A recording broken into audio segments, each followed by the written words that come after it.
Hello, students, and in this class, I'm going to talk about the summary of responsibility of a young man.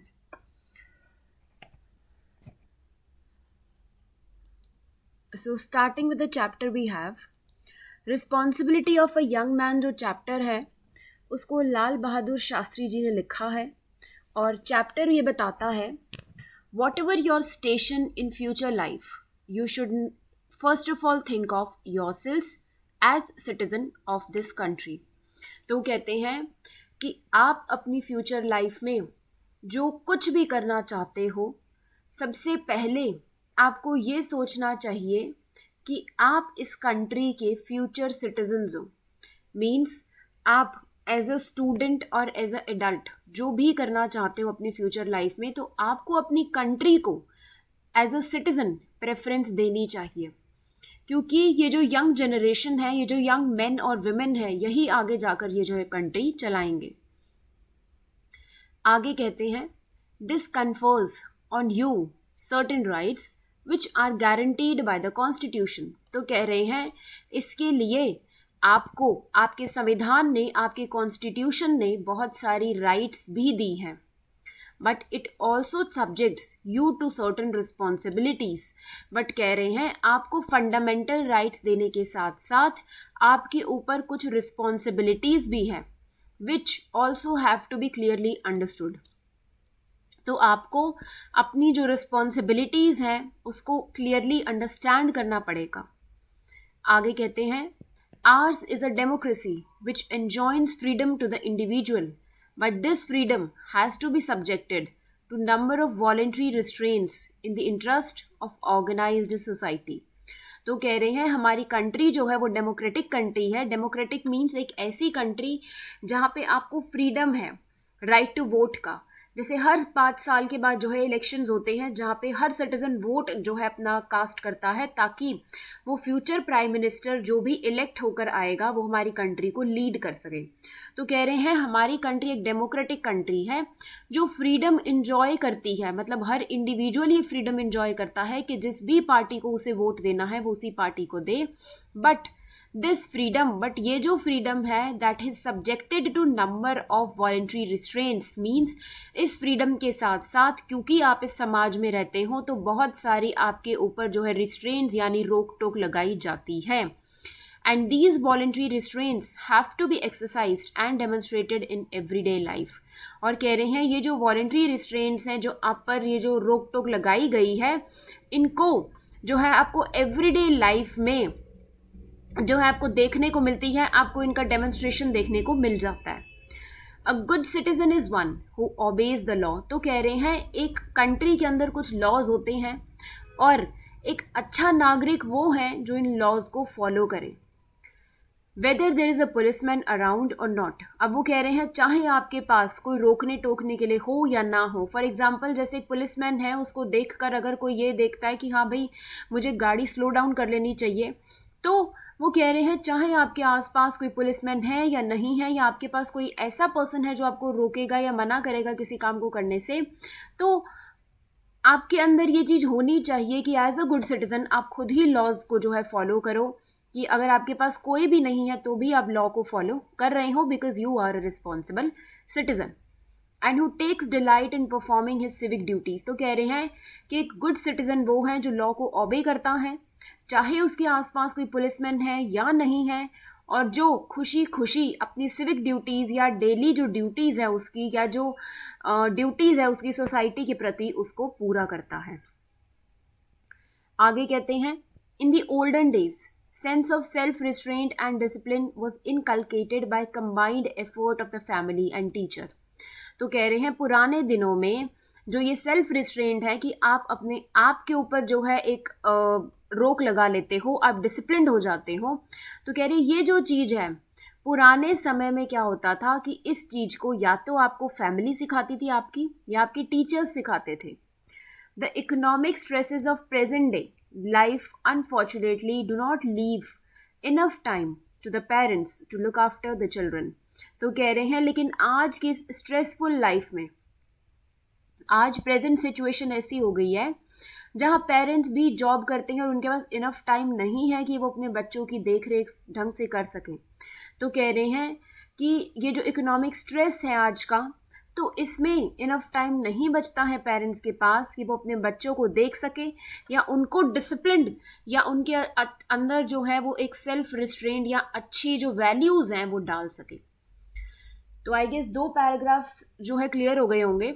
आगे चलते हैं 3rd paragraph पे। In the educational institutions the numbers have grown so large as to take away the benefit which used to occur formally by personal contact between the teacher and the taught। तो कह रहे हैं आज जो educational institutions हैं, आज जो schools हैं, कॉलेजेस में, उनमें इतने ज़्यादा एडमिशन्स होते हैं या इतना ज़्यादा नंबर हो गया है बच्चों का कि कॉलेज जो है अपना बेनिफिट ले रहा है, स्कूल जो है अपना बेनिफिट ले रहा है कि वो अपनी फीस ले रहे हैं प्रॉपर, बट जो बच्चा है उसकी जो पर्सनल ग्रोथ है वो नहीं हो रही है, या जो बच्चा है उसका जो पर्सनल कांटेक्ट है टीचर के साथ वो नहीं है इतना। क्यों? क्योंकि क्लास में इतनी स्ट्रेंथ है कि हर बच्चे के साथ एक जो है बातचीत करना या हर बच्चे पे ध्यान देना टीचर के लिए पॉसिबल नहीं है। आगे देखते हैं। Inevitably our young students are often left much to their own resources. तो कह रहे हैं ना चाहते हुए भी जो यंग स्टूडेंट्स हैं उनके पास सिर्फ यही है कि अपनी ही रिसोर्सेज हैं, मतलब उनको ये देखना है कि वो किस तरह से, मतलब एक जो पर्सन है उसकी रिस्पॉन्सिबिलिटी खुद की है। Responsibility of a young man chapter लिखा है, चैप्टर का title responsibility of a young man ये सजेस्ट कर रहा है कि आपकी खुद की रिस्पॉन्सिबिलिटी है एज अ मैन और वुमेन कि आप कैसा बनना चाहते हो, आप अपनी लाइफ में क्या करना चाहते हो, right. The economic stresses of present day life often this creates problems which we all know about. This is an important aspect which needs through examination, thorough examination। तो कह रहे हैं कि ये हमें पता है कि इसकी वजह से प्रॉब्लम्स भी होती हैं कि एक बच्चा जो है उसको खुद अपनी देख रेख करनी है, और ये इम्पॉर्टेंट एस्पेक्ट भी है, मतलब बड़े एक ज़रूरी पार्ट भी है कि थॉरो एग्जामिनेशन हो, एक पूरा कंप्लीट एग्जामिनेशन हो, पूरी तरह से देखा जाए एक बच्चे को, एक यंग सिटीजन को जो है परखा जाए पूरी तरह से, क्योंकि उसने आगे जाके कंट्री को लीड करना है। The responsibility of a young citizen is great. तो कह रहे हैं रिस्पॉन्सिबिलिटी जो है एक यंग पर्सन की वो बहुत ज़्यादा है। And in my view every station in life, तो कह रहे हैं उनके व्यू में जो हर स्टेशन है लाइफ का, मतलब जो हर एज है लाइफ की, that is important in itself. तो चाहे एक बच्चा छोटा है, मतलब वो अपनी इन्फेंसी स्टेज में है, या वो बच्चा थोड़ा बड़ा हो गया है, चाइल्डहुड में आ गया है और फिर वो एडल्ट बन जाता है, तो कह रहे हैं हर स्टेज इंपॉर्टेंट है लाइफ की, क्योंकि हर स्टेज में बच्चा सीखता है। Work has its own dignity and there is great satisfaction in doing one's job to the best of one's ability. तो कह रहे हैं काम की अपनी एक डिग्निटी है, एक अपनी रिस्पेक्ट है, and there is great satisfaction, और बहुत जो है सेटिस्फैक्शन मिलती है कि अगर हम जो अपनी जॉब है वो परफॉर्म करते हैं अच्छे से। तो whatever the duties we should apply ourselves with sincerity and devotion. तो कह रहे हैं चाहे आपकी कोई भी ड्यूटी हो, आपको वो ड्यूटी सिंसियरिटी से करनी चाहिए, पूरे डिवोशन से करनी चाहिए। Such an approach apart from being good in itself also has added advantage of opening avenues for further advancement। तो कह रहे हैं अगर आप अपनी ड्यूटीज़ अच्छे से परफॉर्म करते हो, अगर अपनी लाइफ में जो भी आपको काम मिल रहा है उसे अच्छे से कर रहे हो, बेस्ट पूरा दे रहे हो अपना, तो कह रहे हैं आपके लिए और ज़्यादा एक एडवांटेज क्या हो जाता है, आपके लिए और ज़्यादा जो है अपॉर्चुनिटीज़ और ज़्यादा जो अवसर हैं वो खुल जाते हैं। We have to see whether we have done our own job well before thinking of criticising anybody else. तो कह रहे हैं हमें ये देखना पड़ेगा कि क्या दूसरों को क्रिटिसाइज करने से पहले, दूसरों की गलतियां निकालने से पहले, क्या हमने अपनी जॉब अच्छे से करी है। All too often we succumb to the temptation of decrying others without the bothering to look to ourselves। तो कह रहे हैं हम बेसिकली क्या करते हैं, we succumb to the temptation of decrying others, कि हम इसी में लगे रहते हैं कि हम दूसरों को कैसे नीचा दिखाएं, और हम ये बॉदर नहीं करते हैं कि हमें अपनी लाइफ में क्या करना है, या हम अपने ऊपर ध्यान देने की बजाय दूसरों के ऊपर ध्यान ज़्यादा देते हैं। आगे देखते हैं। Never forget that loyalty to the country comes ahead of all other loyalties. तो कह रहे हैं एक बात हमेशा याद रखना कि आप अपनी कंट्री के लिए लॉयल रहो, ये बहुत ज़रूरी है, और बाकी सारी जो लॉयल्टीज़ हैं वो बाद में आती हैं। And this is an absolute loyalty since one cannot way it in terms of what one receives. तो कह रहे हैं सबसे बड़ी जो लॉयल्टी है तो वो क्या है कि आप अपने कंट्री के प्रति जो है कितने सच्चे हो, और इसको नापा नहीं जा सकता. It is essential to remember that the entire country is one, that anyone who fosters or promotes separation or fissiparous tendencies is not a true friend. तो कह रहे हैं ये बात याद रखना कि पूरी की पूरी कंट्री में जो लोग रहते हैं दे आर आर फ्रेंड्स, वो हमारे फ्रेंड्स हैं. एंड अगर कोई भी सेपरेशन प्रमोट करता है या कोई भी कहता है कि हमें अपनी कंट्री से जो है प्यार नहीं है या हमें अपनी कंट्री के प्रति कोई इज्जत भावना नहीं रखनी चाहिए, तो वो हमारा दुश्मन है और वो हमारा फ्रेंड नहीं है. तो आई गेस यहाँ तक बहुत अच्छे से क्लियर हो गया होगा कि लाल बहादुर शास्त्री जो है इसमें क्या बताना चाह रहे हैं. एंड आगे देखते हैं.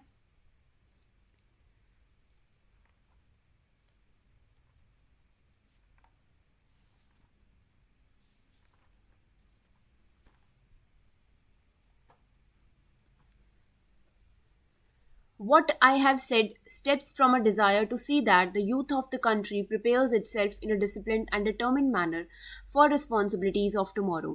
तो लाल बहादुर शास्त्री जी कहते हैं कि जो भी मैंने कहा है तो मैं ये सोच कर कह रहा हूँ कि मेरा एक डिज़ायर है, एक विश है कि जो मेरे यूथ है कंट्री के, जो मेरे एडल्ट मेन विमेन हैं, वो अपने आप को एक डिसिप्लिन मैनर में जो है प्रिपेयर करे ताकि आने वाली रिस्पॉन्सिबिलिटीज़ को वो संभाल सके. A democratic country is sustained not by the greatness of few. तो कह रहे हैं एक डेमोक्रेटिक कंट्री जो है सिर्फ कुछ लोगों के बिहाफ पे नहीं चलती, but by cooperative effort of many. तो एक डेमोक्रेटिक कंट्री में सभी को एफर्ट्स करने पड़ते हैं तभी हमारी कंट्री चलती है. The future of the country is in your hands and as the older generation complete the task new ones come along to take their place. तो कह रहे हैं जो फ्यूचर है कंट्री का वो आपके हाथों में है, क्योंकि जैसे ही जो ओल्डर जनरेशन है जब वो अपना काम पूरा कर देती है तो आने वाली पीढ़ी जो है उनको अपनी रिस्पॉन्सिबिलिटीज़ संभालनी पड़ती हैं. And if they are well equipped as citizens, as individuals and as citizens, the country's future will be bright indeed. तो कह रहे हैं अगर हमारी यंग पीढ़ी जो है वो समझदार है एज इंडिविजुअल भी और फिर एज सिटीजन भी, मतलब वो कंट्री की भी देख रेख कर सकती है, तो हम ये सोचेंगे कि हमारी कंट्री का फ्यूचर ब्राइट हैंड्स में है. मतलब अगर आज की जनरेशन को नहीं सिखाया जाएगा कि आपको कंट्री की या आपको देश की कैसे इज्जत करनी है, तो आने वाली पीढ़ी जो होगी वो कैसे इज्जत करेगी. या आने वाली ये सोचो कि जो डेमोक्रेटिक कंट्री है जिसमें आप लोगों में से ही कोई ना कोई जो है फ्यूचर प्राइम मिनिस्टर या फ्यूचर कुछ भी बनेंगे, तो वो किस तरह से कंट्री को संभालेंगे. At a time when you are at threshold of a new period in your life, I would urge you to play your role with confidence. तो कह रहे हैं कि मैं ये सलाह देता हूँ कि जब आप अपनी लाइफ में पूरे थ्रेशोल्ड पे, मतलब पूरे एंड पॉइंट पे हो और एक नई जो है पीरियड शुरू करने जा रहे हो अपनी लाइफ का, तो मैं ये अर्ज करता हूँ, ये रिक्वेस्ट करता हूँ कि आप अपने रोल को, मतलब आप कुछ भी कर रहे हो उसे पूरे कॉन्फिडेंस से करो.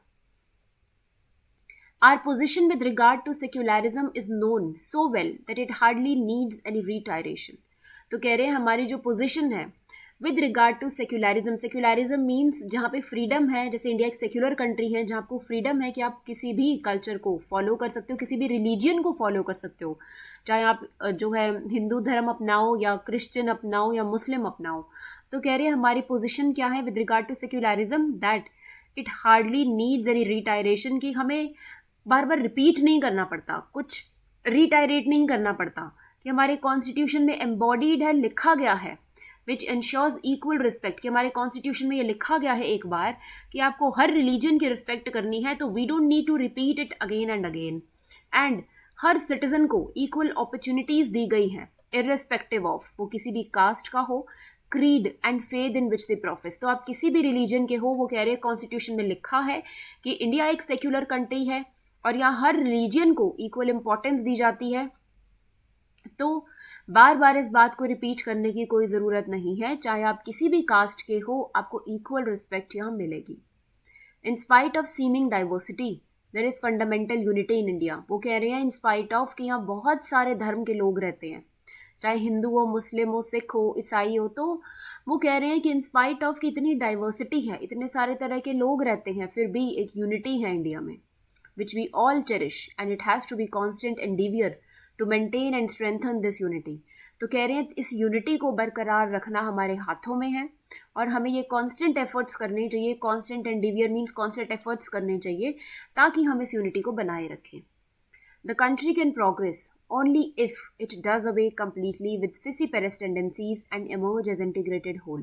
तो कह रहे कंट्री तभी प्रोग्रेस कर सकती है अगर पूरी तरह से वो जो है अपनी पूरी ताकत लगा दे और वो जो है जो बेकार की जो चीज़ें हैं उन पे ध्यान ना देकर एकता पे ध्यान दे, यूनिटी पे ध्यान दे। तब हम कह सकेंगे कि जो कंट्री है it will be united as a whole, integrated as a whole means it will be complete as a whole, and it is in the field of education that the seed of secularism has to be sown at earlier stages so that plant can be carefully nurtured as it grows।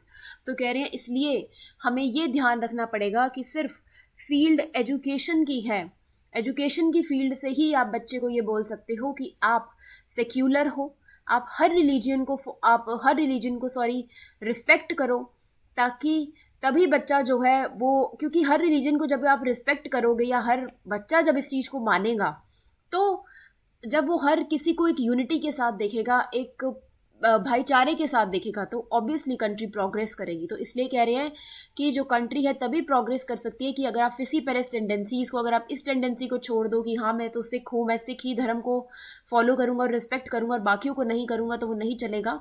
तो कह रहे हैं कि अगर आप हर religion की respect करोगे, आप ये मानोगे कि कॉन्स्टिट्यूशन में जो लिखा है कि इंडिया एक सेक्युलर कंट्री और आपको रिस्पेक्ट करना है, और अगर आप करोगे तभी जो आपकी कंट्री है वो प्रोग्रेस कर पाएगी, तभी उसमें यूनिटी होगी और लोग एकजुट होकर रह पाएंगे।